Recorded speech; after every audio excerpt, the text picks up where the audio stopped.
പെരുമ്പാവൂരിൽ അക്ഷരപ്പെരുമ മൂന്നാം ദിനം ഹൃദ്യമായി. ബാലവേദിയുടെ ഉദ്ഘാടനം സാഹിത്യകാരൻ സിപ്പി പള്ളിപ്പുറം നിർവഹിച്ചു. ഐഷ ആനടിയിൽ മുഖ്യപ്രഭാഷണം നടത്തി.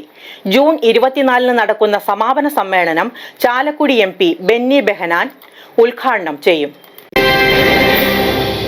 കേരളത്തിലെ ഗ്രന്ഥശാല പ്രസ്ഥാനങ്ങൾക്ക് നേതൃത്വം നൽകിയ PN പണിക്കരുടെ ചരമവാർഷിക ദിനാചരണത്തിന്റെ ഭാഗമായി പെരുമ്പാവൂർ നഗരസഭയും മുനിസിപ്പൽ ലൈബ്രറിയും സംയുക്തമായി ഒരുക്കുന്ന അക്ഷരപ്പെരുമ സാംസ്കാരികോത്സവം 3 ദിനങ്ങൾ പിന്നിട്ടു. മൂന്നാം ദിവസമായ തിങ്കളാഴ്ച രാവിലെ ബാലവേദിയുടെ ഉദ്ഘാടനം ബാലസാഹിത്യകാരൻ സിപ്പി പള്ളിപ്പുറം നിർവഹിച്ചു.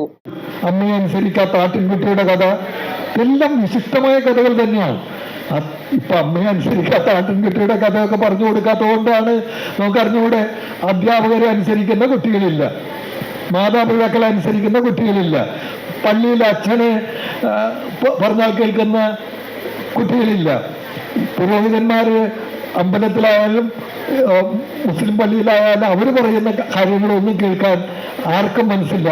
പോലീസുകാരെയൊക്കെയാണ് പിന്നെ പേടിയുണ്ടായിരുന്നത്. ഇപ്പൊ അവരുടെ തൊപ്പി തട്ടിത്തെറിപ്പിക്കുന്ന കാര്യങ്ങളാണ് നമ്മൾ വാട്സാപ്പിലൊക്കെ കണ്ടുകൊണ്ടിരിക്കുന്നത്. അപ്പൊ അവർക്കും രക്ഷയില്ല, അച്ചടക്കമില്ല, അനുസരണമില്ല. അപ്പോൾ അതെന്താണ് കാരണം? ഇതേപോലുള്ള കഥകൾ കുട്ടിക്കാലത്ത് കേൾക്കുന്നില്ല. അപ്പൊ കേൾക്കാനുള്ള അവസരം നമ്മൾ ഉണ്ടാക്കി കൊടുക്കുന്നില്ല. അതിലേക്ക് നമ്മൾ തിരിച്ചു വരണം. നമ്മളുടെ ഇതെല്ലാം ഇരിക്കുന്നത് പുസ്തകങ്ങളില്ല. ചടങ്ങിൽ കൗൺസിലർ S. ഷറഫ് അധ്യക്ഷത വഹിച്ചു. നൌഷാദ് KB ആമുഖ പ്രഭാഷണം നടത്തി. ഐഷ ആനടിയിൽ മുഖ്യപ്രഭാഷണം നിർവഹിച്ചു.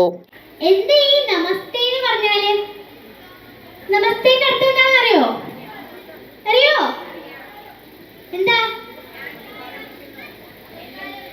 2 ദിവസം മുമ്പ് എനിക്ക് നമ്മുടെ പത്തനംതിട്ട കലഞ്ഞൂർ ഒരു ബാലവേദിയുടെ പരിപാടി ഉണ്ടായിരുന്നു.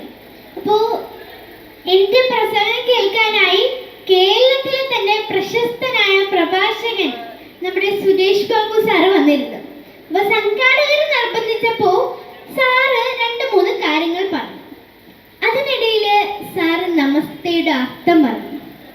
അപ്പൊ ഞാൻ അത് മാത്രം ജസ്റ്റ് ഷോർട്ടായിട്ട് വീഡിയോ എടുത്തിട്ട് എൻ്റെ ഫേസ്ബുക്ക് അക്കൗണ്ടിൽ പോസ്റ്റ് ചെയ്തു, അപ്ലോഡ് ചെയ്തു. അതിൻ്റെ താഴെ വന്ന കമന്റുകൾ, അതായത് സാറിനെ വളരെ മോശമായി പറഞ്ഞുകൊണ്ട് കുറേ നെഗറ്റീവ് കമന്റ്സ്. അതായത് സാറ് പറഞ്ഞ നമസ്തയുടെ അർത്ഥം തെറ്റാണ് എന്ന് പറഞ്ഞു. പിന്നെ അത് വിശദീകരിച്ച് ഞാനൊരു വീഡിയോ ചെയ്യേണ്ടി വന്നു.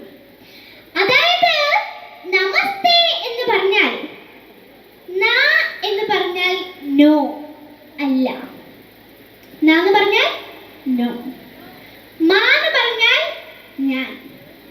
അപ്പോ നമ എന്ന് പറഞ്ഞാൽ ഞാനല്ല, പിന്നെ ആരാ? തേ എന്ന് പറഞ്ഞാൽ നീ, തേ എന്ന് പറഞ്ഞാൽ നീ. അപ്പോ നമസ്തേ എന്ന് പറഞ്ഞാൽ ഞാനല്ല, നീയാണ് വലുത്. Municipal chairperson KN Sangeetha, vice chairman Biju John Jacob, Najeeb ME, Shalini Pradeep, Sabeena Nishad, Hairunisa Naseer തുടങ്ങിയവർ പങ്കെടുത്തു. പുസ്തക പ്രകാശന ചടങ്ങിൽ സ്ഥിരം സമിതി അധ്യക്ഷയായ അജി C. പണിക്കർ, അനിത പ്രകാശ്, കൗൺസിലർമാരായ Eldhose Veenamalil, Shaji Kunnathan, Muhammad Gaddafi, KP Rejimon, library committee അംഗം മുഹമ്മദ് മാസ്റ്റർ തുടങ്ങിയവർ പങ്കെടുത്തു. ജൂൺ 23 യുവജനവേദിയിൽ സർഗസംവാദവും മാധ്യമ സെമിനാറും നടക്കും. ജൂൺ 24 വയോജന സംഗമത്തിൽ വിവിധ കലാപരിപാടികൾ, സാംസ്കാരിക സമ്മേളനം എന്നിവയാണ് ഒരുക്കിയിട്ടുള്ളത്. നൃത്തസന്ധ്യ, സംഗീത കച്ചേരി, നാടകം, കാഞ്ഞൂർ നാട്ടുപൊലിമയുടെ നാട്ടുപാട്ടരങ്ങ്, ആലോഷി പാടുന്നു എന്നിവയും അരങ്ങിലെത്തും. പുസ്തകമേള, പുസ്തക ചർച്ച, പുസ്തക പ്രകാശനം, ഖാദി കൈത്തറി വനശ്രീ മേളകൾ, നാടൻ ഭക്ഷ്യമേള, കുടുംബശ്രീയുടെ പ്രത്യേക രുചിക്കൂട്ട് ഭക്ഷണമേള എന്നിവയും അക്ഷരപ്പെരുമയുടെ സവിശേഷ ആകർഷണമാണ്. News desk media city Perumbavoor.